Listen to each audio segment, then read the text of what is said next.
We think about May 68 a lot inside, said Marianne Kli, 19, an art history student protesting at the Sorbonnes campus in eastern Paris.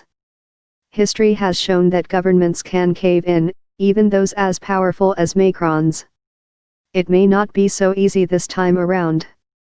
The 1968 protests were part of an international movement, but today many people are sufficiently worried about long-term employment prospects to think twice about taking to the streets. What started in 1968 as a revolt by male students defying rules banning them from sleeping with female counterparts in dormitories was a backlash against a conservative and paternalistic social order no longer in tune with the times. The student revolts then spread to factories across France, with strikes by 7 million workers looking for higher pay paralyzing a highly industrialized economy that was booming. Now, France has an unemployment rate of almost 9% that has remained stubbornly high a decade after the global financial crisis, providing a less favorable backdrop for strikes by those who don't have ironclad public sector jobs. The demands of 1968 were made in a context where you didn't have this fear of the future you can see today, this pessimism about jobs, said Henri Ray, a political analyst at the Sciences Po University who took part in the May 1968 events. It was part of a worldwide movement, with this idea that the world was going towards more social justice, on a backdrop of great optimism, he said.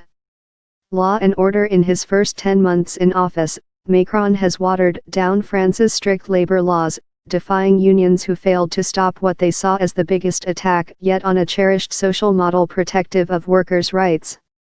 The 40-year-old is now dealing with rolling strikes by rail workers over a shake-up of state-run SNCF, student protests over higher education reform, a pay dispute at Air France and anger among pensioners over higher social security levies. Yet after 2 weeks of railway strikes that unions want to carry on for 3 months, public opinion has turned in favor of Macron's transport plan, which includes ending job-for-life guarantees and other perks. Workers in the private sector, where union membership has fallen dramatically since 1968, have largely ignored the calls for strikes. High school students are also not following the lead of their university counterparts, even though the planned reforms may affect their further education choices. Many are more focused on crucial end-of-year exams they see as indispensable to avoid joining the ranks of the unemployed. A defiant Macron struck a firm tone on Thursday, saying he would not back down. The professionals of disorder must understand that there is law and order in this country.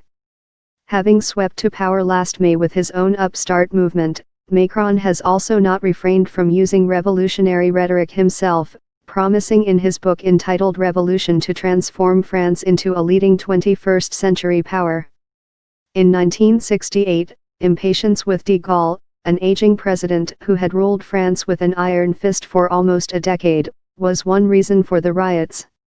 Now, some seem willing to give their newly elected young leader more time to prove himself.